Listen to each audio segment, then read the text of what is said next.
สัญลักษณ์พระบาทสมเด็จพระเจ้าอยู่หัวและพระราชินีนายบัวละค่ะ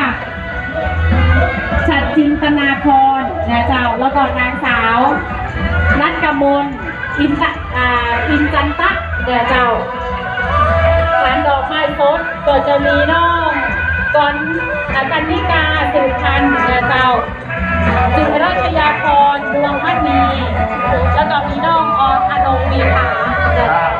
อันนี้เป็นความขบวนติดจอของหมานีโดยความสมัครสมานสามัคคีของพี่น้องชาวตำบลน้ำจำว่าน้ำจำจะเป็นบ้านตัวเรียกเยี่ยมครับ